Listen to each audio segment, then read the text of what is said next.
Okay, so today we are going to start to a quick icebreaker with an Slido.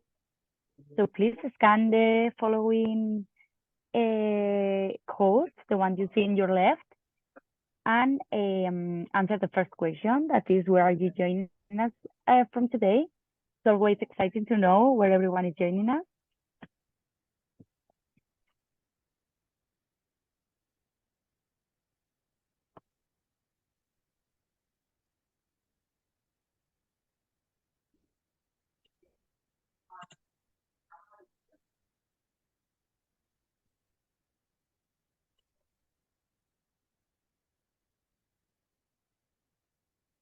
Okay, we have already 5 results.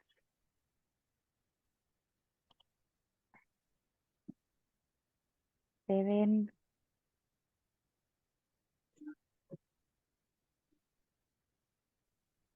Okay, let's see. So Barcelona, Romania, Cyprus, India, Timisoara. I don't know if I'm saying it correctly. Italy, Ljubljana, Brussels.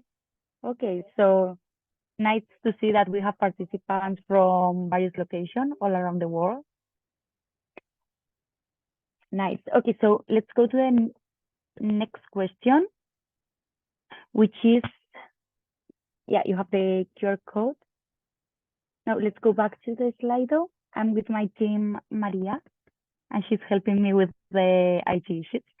So the next question is just to know if you are first in this type of meetings or you're already having with us in another meeting. So the question is, what topic was discussed during the 9th meeting?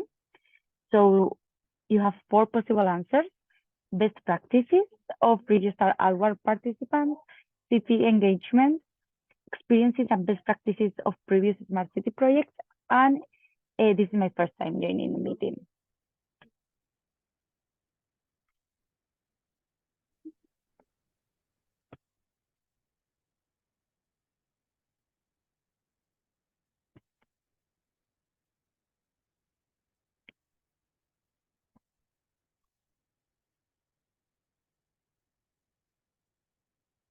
Okay, so I see some responses already. Let's see. Yeah, so for most of you, it's your first time joining the meeting, so that's great to hear. And yeah, the correct answer was the best practices of registered award. So I see that there are some all participants too. So thank you very much for joining us. Now I will kindly ask Maria to share the screen again. Okay, so for those who are joining the meeting group for the first time, my name is Paula Montero, and I work at EURADA as a Project and Policy Officer.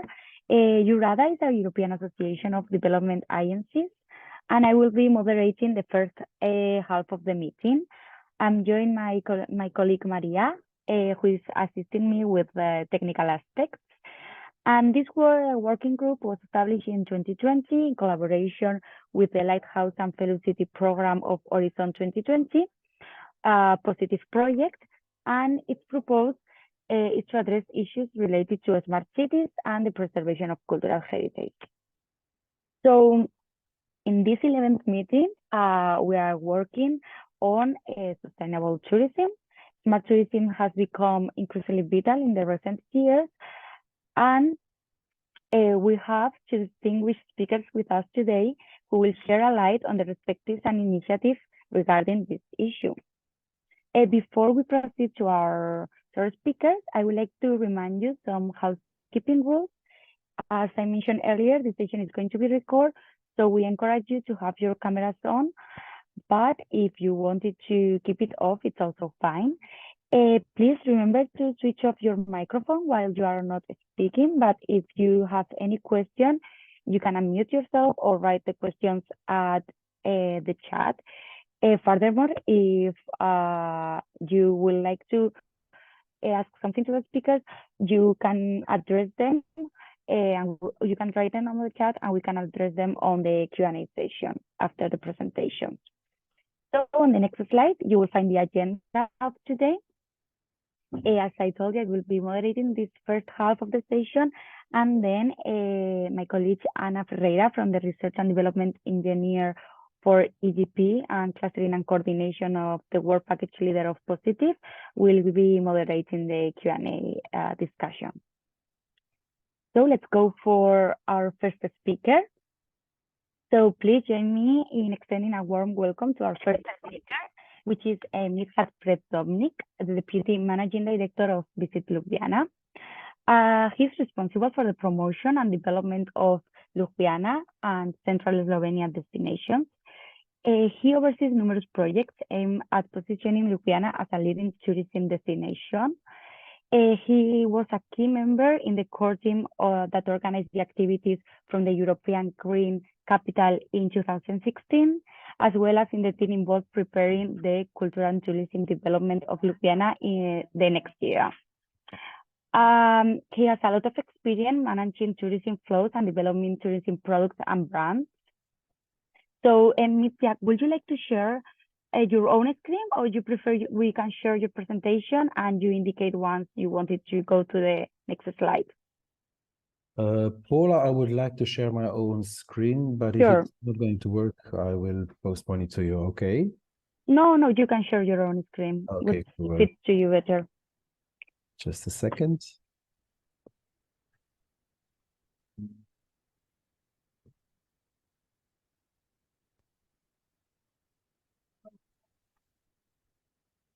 Great.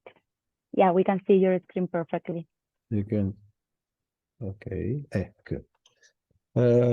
So first of all, Paula, thank you for the nice introduction. You could go on with the presentation of Ljubljana too, because you did it so nice.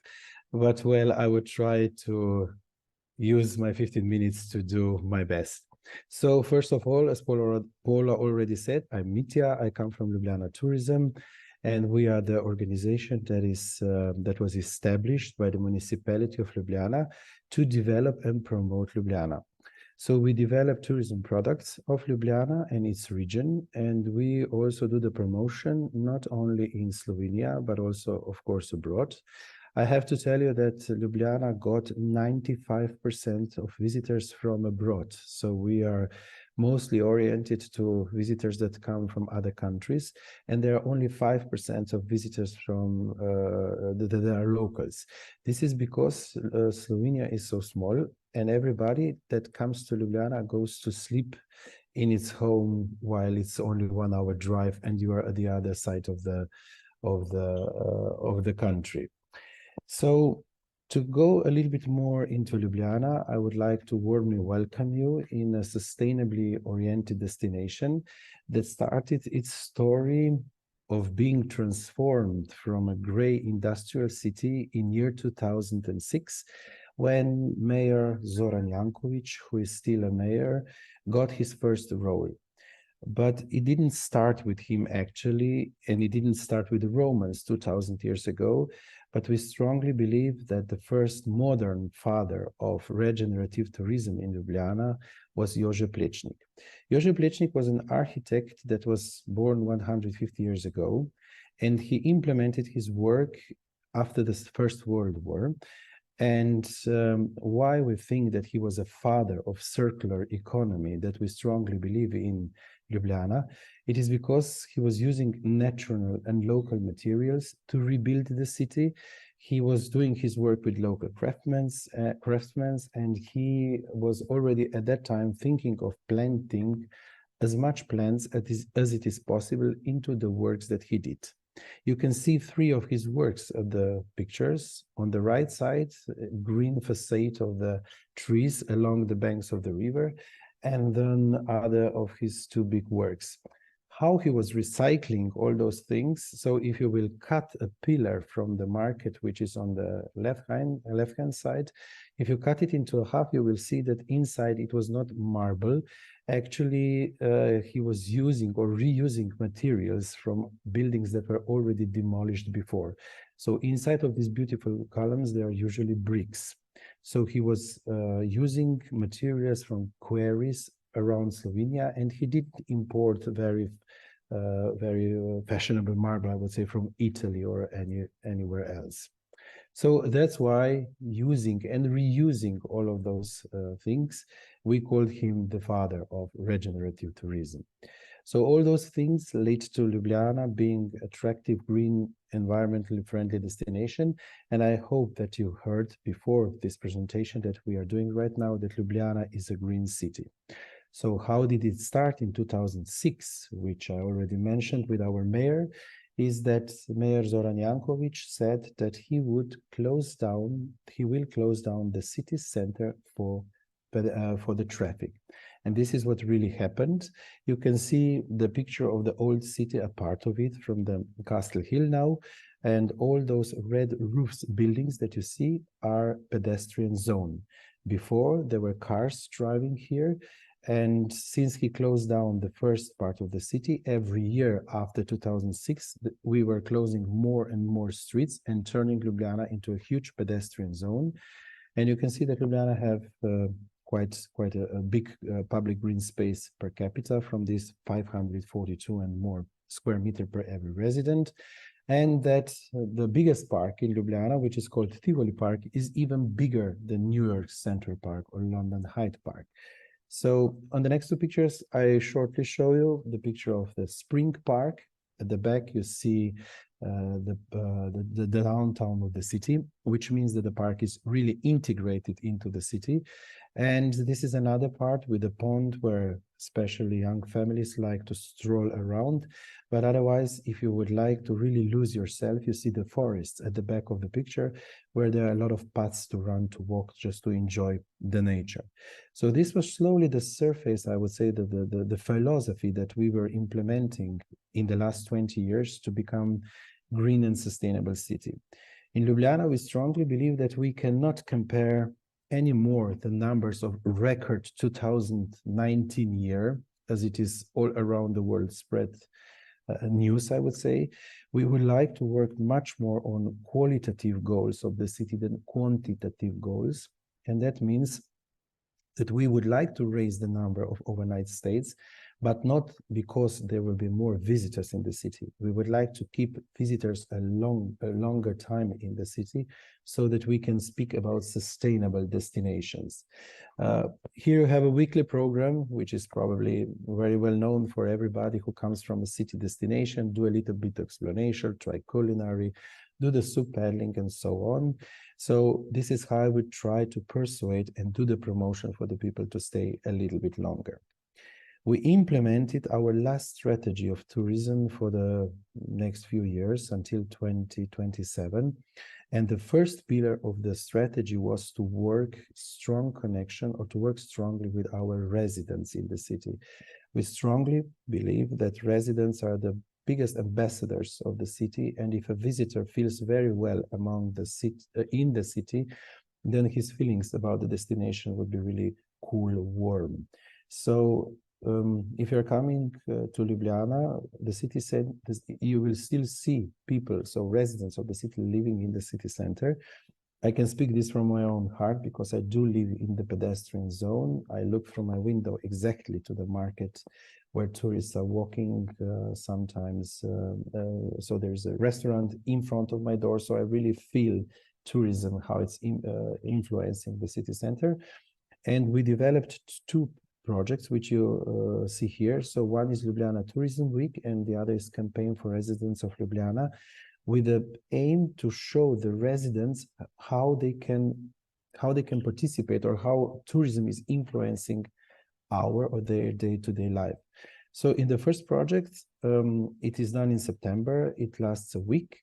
Residents can really have the opportunity to get to know how it is to be a tourist in their own city. So there are a lot of events going on in that week, free for the citizens, and they are mostly directly to the citizens, so that they see hidden corners of the city. They go to a free tour around the city. They can do soup, they can go to museums. So everything is, we are organizing roundtables just for them to talk about tourism and to tell them how tourism is important for the city. And the other one, which was also international awarded, was the Tourism Makes Ljubljana campaign. We did it now for 3 years. You can see here all the leaflets or the panels in Slovene language.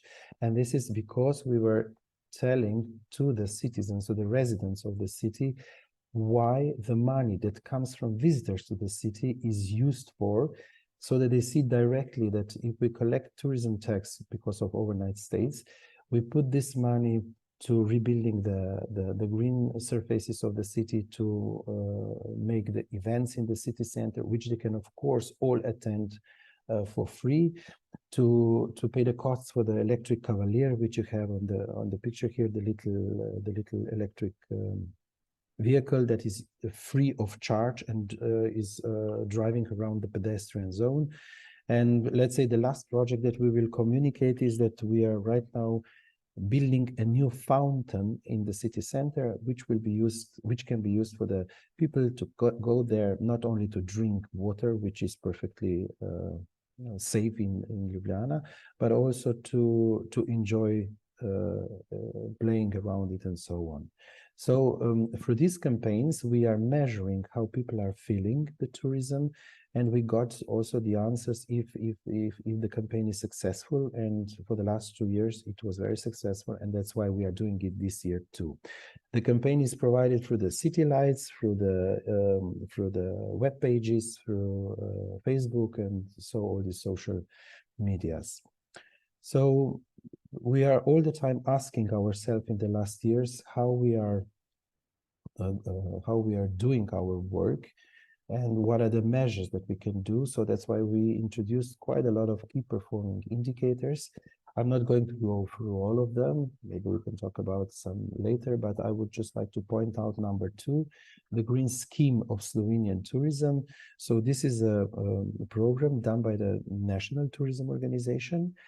Destinations are awarded by signs, I would say, like bronze, silver, gold, platinum. And all the program includes more than 100 steps that steps or criteria that you have to fulfill if you would like to get the brand. And these criteria are very, very narrow. They're very, you can actually you can measure them. What I wanted to say is that, let's say, one of the criteria is how many hotels in the destination do have green certificates. So the first year when we started to apply for this scheme, there were only, let's say, 2 or 3 hotels, and then we saw that if we would like to get more scores to get to the higher to the platinum award, we have to persuade hotels to do the green certificates. And so I would just like to practically show you how these things are going. And of course, these are the perfect key performing indicators that you see year after year, how we are progressing at the road of sustainability that we put in Ljubljana. For the end, I just would like to talk also a little bit about energetically advanced Ljubljana. We are implementing so-called energy renovation of buildings program. This is the program of municipality of Ljubljana and private partners. And this is very important for the tourism too, because a lot of different public buildings, institutions, galleries, museums, sport capacities, swimming pools were rebuilt according to energetically advanced criteria. And therefore we use, of course, all this infrastructure for the tourism. One future project, which is very important for us, is, I don't know, we didn't speak how many of you were in Ljubljana already, is that in front of the old city center, Ljubljana splits into 2 parts and ends again after the old part of the city gets together. There are 2 ramps in the river nowadays, but boats which can float on Ljubljana cannot float the round way because of these 2 ramps. So just ongoing projects of Ljubljana River will change this thing. So it will be possible, the ramps will be rebuilt, the boats would be able to float all around, and the energy that comes from lowering and upping the level of water at the ramps will be used for the city. So this is also good for the tourism. It's not just an infrastructural project, because we would be able to do a tourism attraction so that people can jump on the boat, float around the city and enjoy its, I would say, river view. And on the other side, we will use boats for the public transport so that it will be a kind of a bus transport around the city. So I will just show you 1 minute long movie of Ljubljana so that you will get a quick glimpse for those who were not here yet, and for you who were here to remember how it was.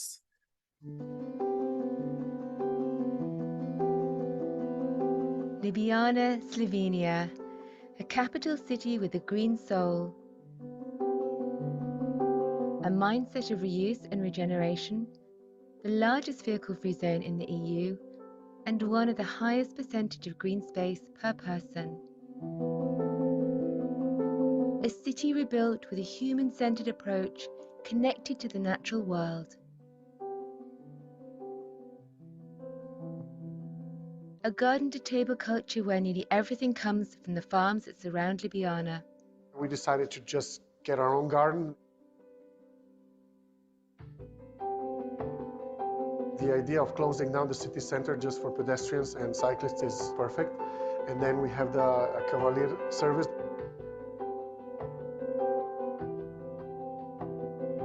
The Japanese knotweed is an invasive plant. Harvesting invasive plants and making them into paper. We have a lot of rainy days, and because I have this special knowledge, I continue this work. Slovenia collects the highest percentage of solid waste in Europe and has a green waste process that emits enough energy to power the entire Zero plant. A green jewel in the heart of Europe. It's no wonder that Ljubljana is the greenest of capitals.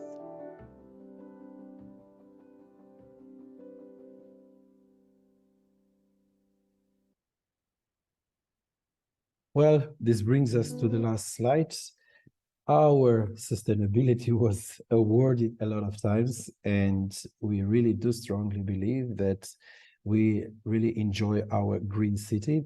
And for the end, as our mayor always likes to say, be welcome, be warmly greeted in the safe, really safe and green Ljubljana.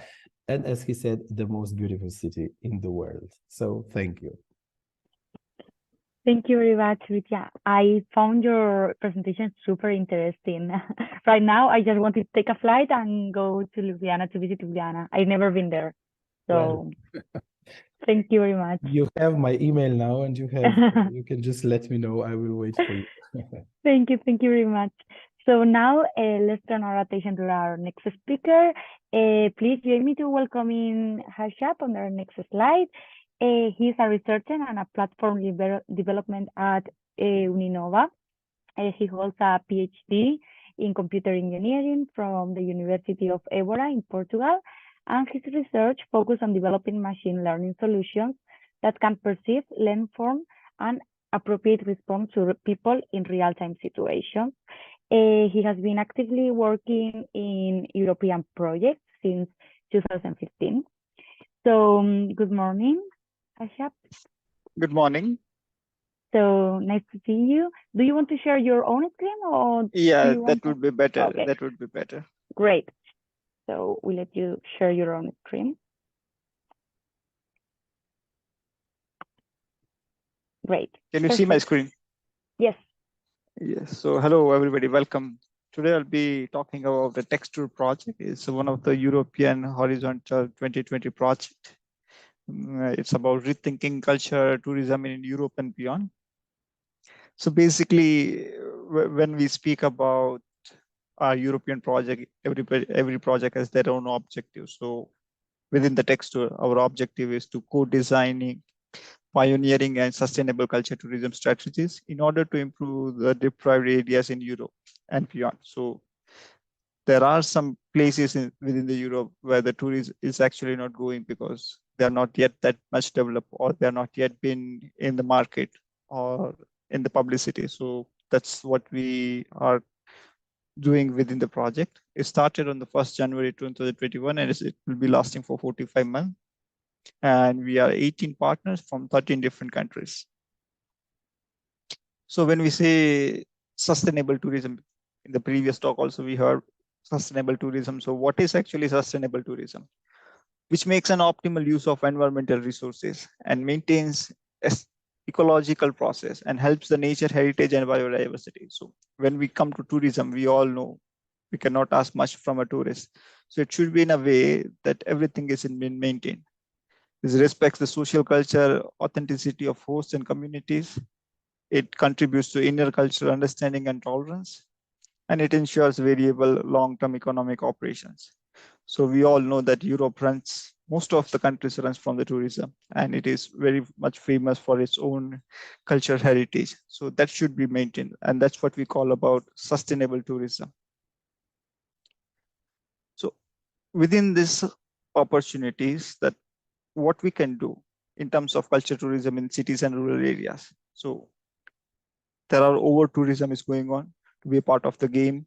Again, after losing the pandemic, during the pandemic, there were no tourists, but just within this few years, it has been a lot of tourists are coming to Europe. Need to adopt the model based on sustainability and not to continuous growth. Tourism considered much more than economic sector by processing new and different strategies, because if you just run with the old strategies, the tourism will not be attracted. You need to really come up with a digital era where tourism should be attracted. And we should focus on measurable and analyzable solutions, considering from the historical point of view. So what is our goal? Our goal is to integrate sustainability. Our goal is to develop tourism activities and to involve local communities. And what would be the result? The result would be a greener environment, healthier economy, and happier people. So how do we achieve within the TExTOUR? So what we are doing within the TExTOUR, we are developing a policy. We are also focusing on economic, and we are getting along or making the local community stakeholder to be part of the project. At the same time, as an expert, we are all doing a research, and all together we are coming up with something called as action, and then for action we are having a platform. So we have within the Europe, you can say from west to east, we have all the pilots. It's from Crespi, Nalva, Undibinland, Vieira, Terbinie, Tarnoski Gori, then Kua, and Anfe and Ficardo. So all of them have a different, let's say, from over tourism to no tourism kind of thing. So how did we come up with co-designing ad hoc sustainable culture tourism strategy in the project? So what we did, we divided into 4 different stages. In the first stage, what we did with the local pilot. So from all the 8 pilots, we talked that, okay, within your region, what should be developed? And how do you think within this project it should be developed? So what they did, they talked with the local stakeholder, local vendors from that places and asked, okay, if there is a tourism, how do you think the tourism will increase? What action should be taken by municipality or by some private companies that the tourism will increase in coming years? Or what facilities should be increased so that the tourism will get better?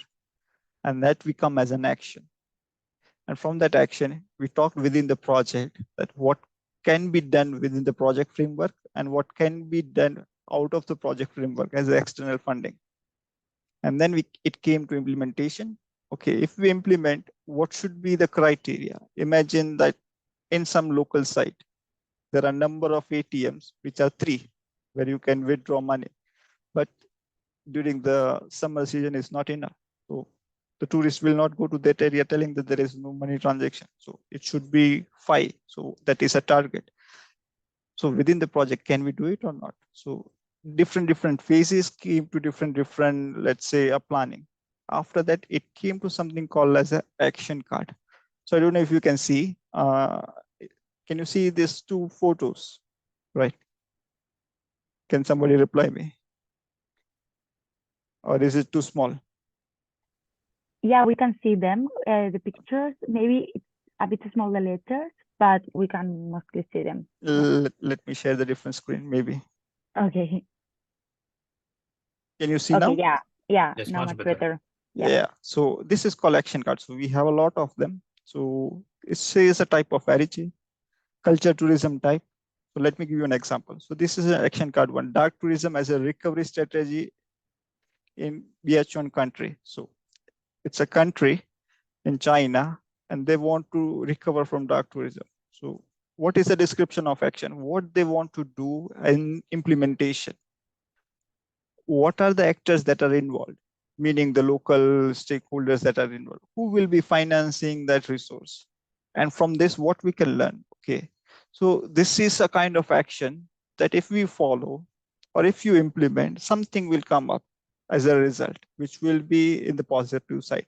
So these were the sample strategies that were taken from all the different projects. There is a reference to where it was found. So we gave this to all the pilots, and then they made their own action card, which are not shared here because they are in form of deliverable and we cannot share it with public yet. So using this action card, what we did, for each pilot, we have a set of actions which are in the action card, and then we try to incorporate into ICT platform.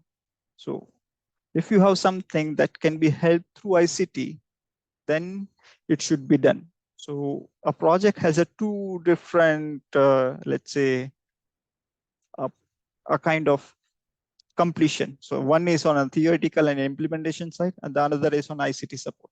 So imagine the key performance indicators, right, which was mentioned previously. How do you measure that? So if you are going to measure KPIs for whole Europe, it would be much difficult if you are going on paper. So there should be some way of measuring them, registering them, and monitoring them. So there where it came a TExTOUR platform. It also helps in identifying a point of interest, different routes, local product promotion, visitor satisfaction, occupancy rate, and much more. So you don't need to go and use a Google map. You can use your own maps. You can put your own points. You can put your own routes. So a platform is something like this. Let me show.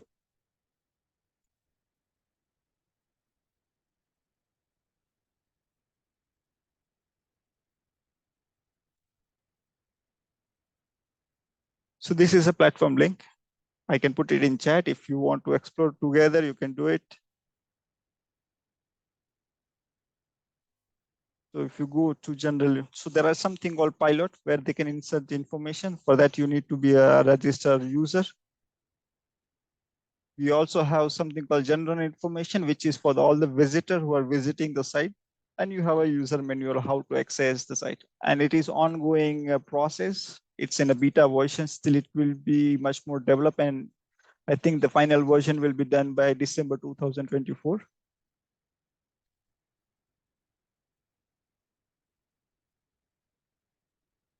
So here you will be seeing all the pilots which are part of the project. And then if you go here, let's say we go to Anfe.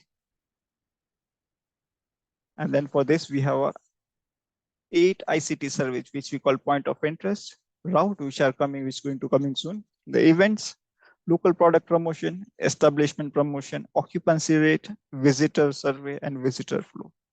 So this all were came up by the pilot after talking with local stakeholders, after talking with everybody who were involved in that particular site.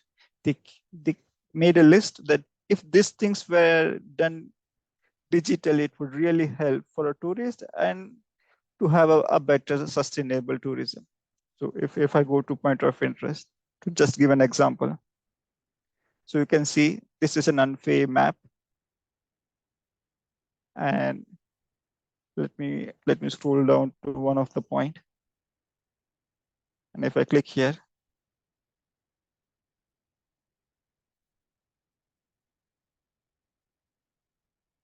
let's go to another place where the pilot has given a better data.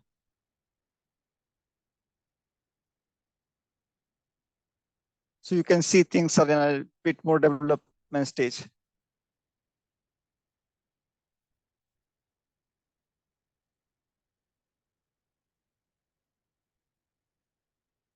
So here you can see in the Ficardo, this is church, and they have their own description, they have their own photo.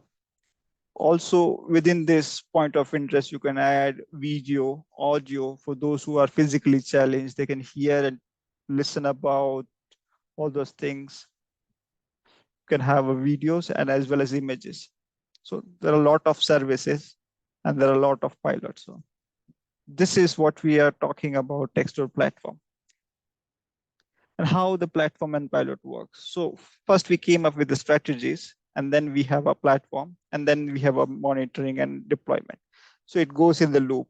You implement, you monitor if things are not working, if the KPIs are not working as they should, and then you change the strategies. So the process continues, and at the end of the project, you have a much more defined strategy, and you have a test case.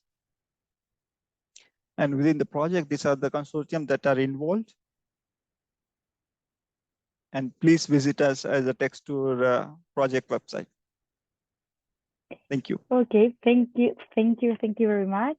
Thank you for sharing your valuable expertise in this topic. So now I'm certain that our audience will have eager to engage in a further discussion. So I will hand over the floor to Ana Ferreira for this Q&A session. If you have any question, you can write it on the chat or just unmute yourself and you can ask. Yes. Thank you very much. Yes, thank you. Please, if you have any questions, do so. Like Paula said, I must say that I'm very happy with the presentations. They've been most insightful. And like Paula, I want to go to Ljubljana now. So well done to Mitja. I think my first question would go to Mitja, in the sense that sustainable tourism ends up having a double purpose. It increases tourism and boosts the economy, but it also increases the local quality of life, right? So do you feel that the goal is, as you said, the goal is not to attract more tourism now, is to attract longer visits and to increase the quality of tourism? Do you feel like sustainability in itself is attracting more tourism and the quality of tourism longer stays also? Do you feel like your strategy is paid off? I would certainly go for the answer yes, but to be honest, this is a ongoing process. You can't change things over the night. It takes time, it takes good practices, it takes knowledge, it takes spreading the information, sharing them, and talking to people. Just 2 days ago, we finished the third focus group that we have with the people, so the residents living in the city center. How do they feel in the city center while tourism is around? And we got good results. We were worried that, okay, they will say, oh, there's too much tourists already around. Ljubljana is too well known that it's green and sustainable. But we didn't get answers as that, not at all. They're still keen on tourism. They still think that tourism brings good things to the city. And so our job now as a DMO is to strengthen this position and knowledge that we have about tourism and managing tourism flows and their feelings in the city center. One of the things that I would maybe like to point out is that there is still a lot of place to improve those things. Let's say Ljubljana is a city break destination. But around Ljubljana, there are a lot of green places because Slovenia is really green country. We are more than 60% covered by the forests. So there are still places around the city where we can attract people to go. So again, we are back at the beginning of the loop. If they come, they could stay longer and enjoy more, not only in the city center, but also at the region of Ljubljana in the circle around the city. Okay. So, Mitja, do you feel like sometimes when we're thinking about tourism and we're thinking about increasing the economy, we may forget other dimensions like citizen happiness, and that apparently is something that you have into consideration when you're doing these workshops. Do you feel like it's important to have this constant engagement and feedback to kind of direct the activities of your department in the future? This is one of the things seriously that concerns us the most, because gentrification is happening, I think, in every destination, especially boom destination with visitors. Like Lisbon. Yes. Yeah, like Lisbon, like Venice, like Rome, like everywhere. So yes, this is a serious question, and it's not like you will do it like click and you will got all the answers. I said that I do live in the city center, actually in the pedestrian zone, and I feel what's this dimension between tourists on one, or visitors on one side, and residents on the other side, and dialogue between residents of the city center and us as a DMO is very, very important. And we will go on with it because we think that only with talking we can see obstacles, we can see dangerous things on the way that we are going to. And only with talking you can save the problems and answer to the questions that residents have. And one of the things is that we don't want to be Disneyland. We don't want to be a city where you will see only beautiful facades, pay for the drink and leave. No, this is really not what all of us are looking for when we go abroad. Okay. Do you see like differences in trends in tourism in terms of what tourists want and what is attracting tourists to cities now? Yes, we do. Things are changing, especially after 2020, so the famous pandemic time.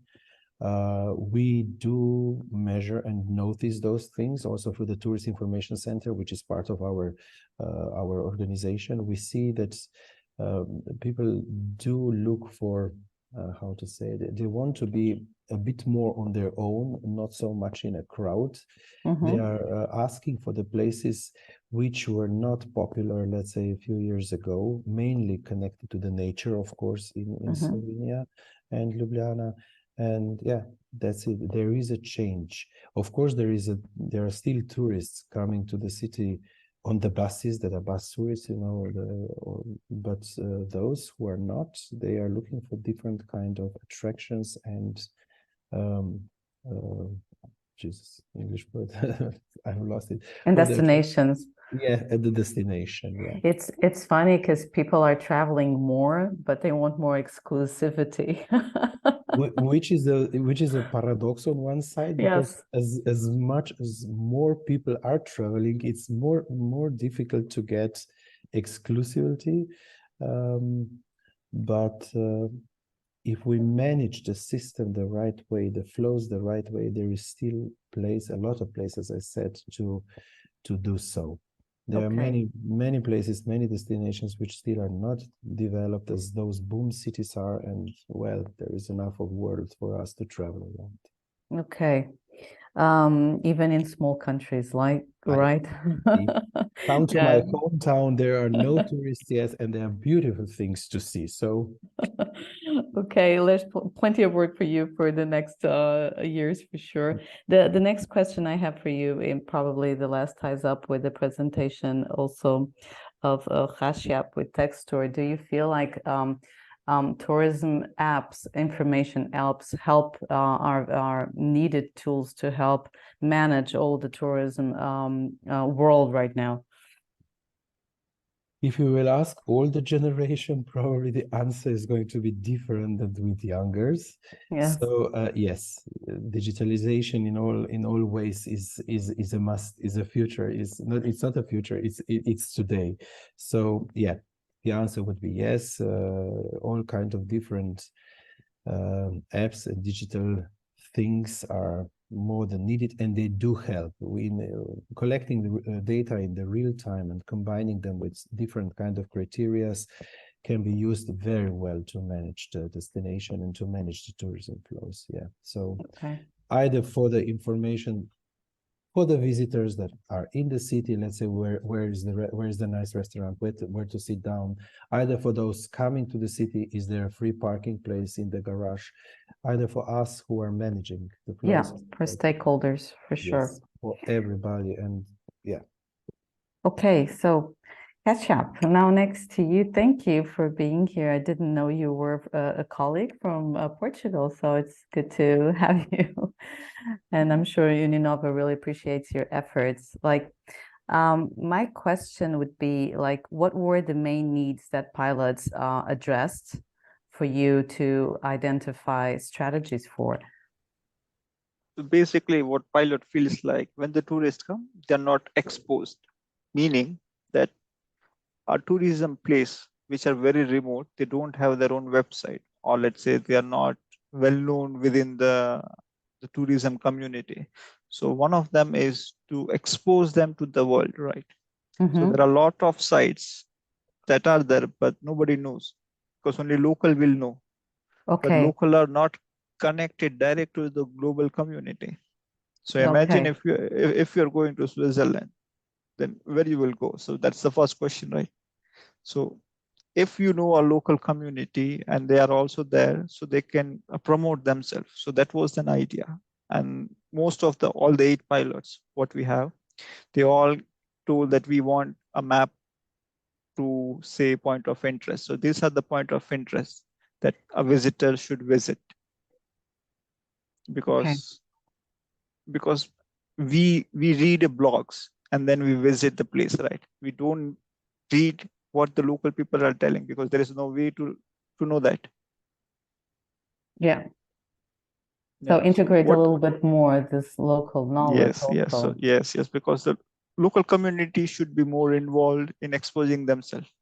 Okay. So this platform allows that. My question would be, like, for destinations that aren't so well known or developed, would like the main partner or stakeholder, would it be like the municipality or the tourism department? Maybe the municipality is the first link? Yes, municipalities. Okay, and how is it working with them? So we have a different hierarchy within the project. So we have a pilot, and then the pilot have a local, let's say, community or stakeholder. So the municipality will be a part of that committee. So we, as a project leader, we talk with the pilot, a place, and then the place talk with the local municipality. And then after the project, this process will be directly handed over to the local municipalities, and they will be the one who will be adding those information to the platform. Okay, so they have to create human capacity to manage then the... Yes, exactly. Okay. I'm sure that's challenging. It's very challenging, because those people say that we don't know the technology, but they are using a Facebook. But it's even simpler than using a Facebook, but still it's like that. Have you seen already some impacts of your work so far in the project, or are you still in the early? Yes. Can you share some experiences? So we have recently developed something called QR code scanning, which was part of this presentation or part of this meeting. In the beginning, they asked to scan, and then they took our response.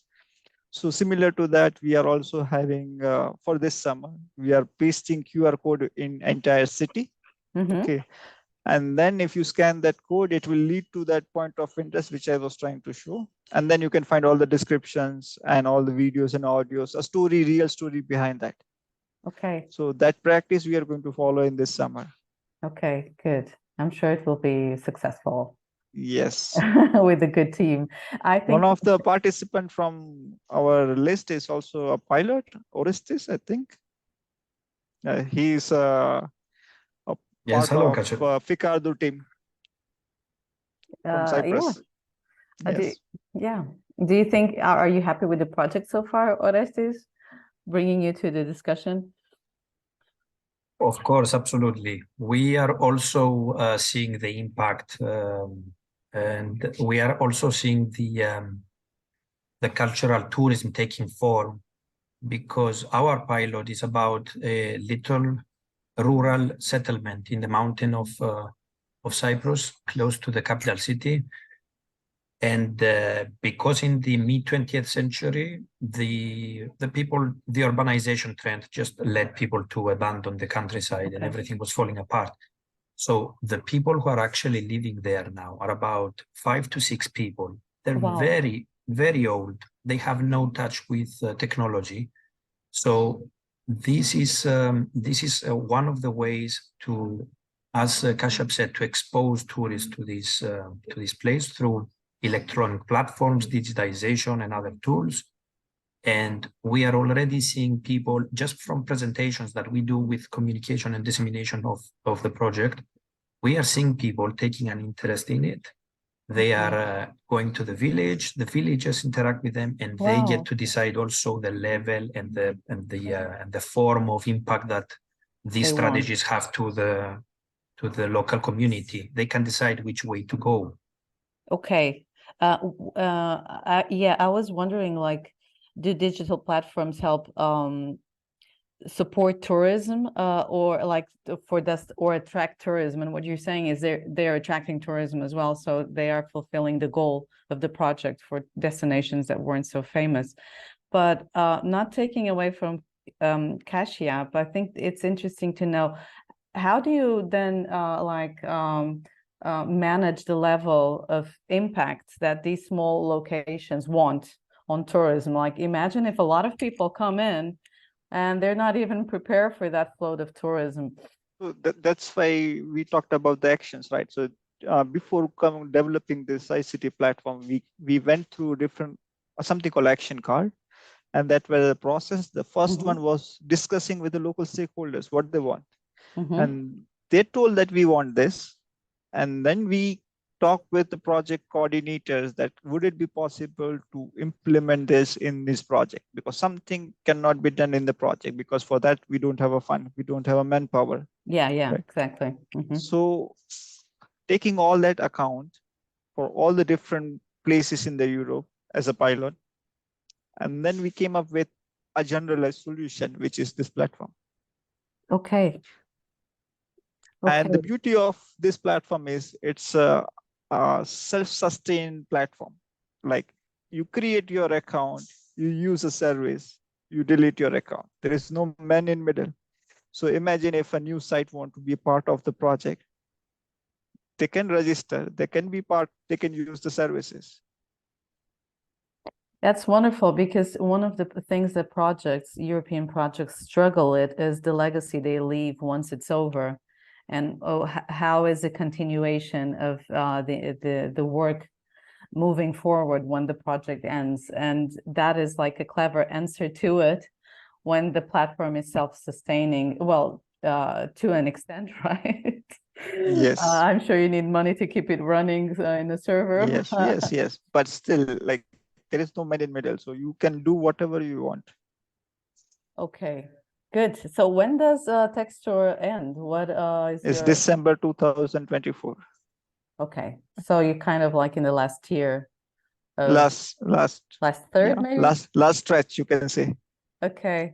What were the final question for you, Kashyap, the main difficulties in the process and in the project? Yes. So the main difficulty was to coming up with a generalized solution. As Orestes mentioned, their pilot site, hardly 4 or 5 people lives there, where we have something called Undbin land.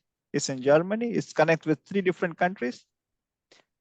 So they are small, tiny houses, and those houses are like in thousands and tens and thousands, and the area is bigger than the entire country of Cyprus. So you can imagine the diversity from the scale from one pilot to another pilot, and having that generalized solution is a bit difficult because a project cannot cover everything. Yeah. Okay. So, and we have a pilot from VRA, so they are Ukraine pilots. So those were the difficulties where they were not able to talk, they were not be able to participate in anything. Their need is now different than what was actually when the project was registered. So yeah, it keeps changing also to add up the difficulty. Yes. Okay, so but it's good to know that somehow with all the different realities, the common denominator was the digitalization and the platform, which is very interesting as like a direction for the future also, I think, for something that is sustaining tourism, whatever the context. So very good. Thank you, Paula, from my side, and for the speakers, I think this is all. Yes, thank you very much. Unfortunately, we are coming to our end of the meeting. I would like to express my sincere appreciation to Anna, Katya, and Mitja for your invaluable collaboration in this meeting.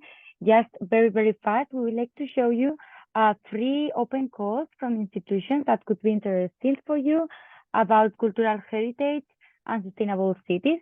These calls are open now, and probably they will have during the next month the opening dates. So if you are interested in any of them, you can write us. We can provide you with more information. And just a little small thing, we would like your collaboration. So we will share again the Slido. We're preparing now the next meeting. It should be the 12th meeting already. And we are going to discuss about smart mobility. So we would like to know your opinion about this topic. So please feel free to have your opinion, and we will have a look when we have all the answers. So thank you very, very much once again. Thank you for joining us this meeting. And on behalf of EURADA and the Positive Project, I would like to extend my heartfelt gratitude to all of you for your presence this morning. Thank you. Bye-bye. Thank you very much. Thank Bye. you. Bye. Enjoy your Bye. day. Bye-bye. Bye-bye. Thank you. Bye-bye.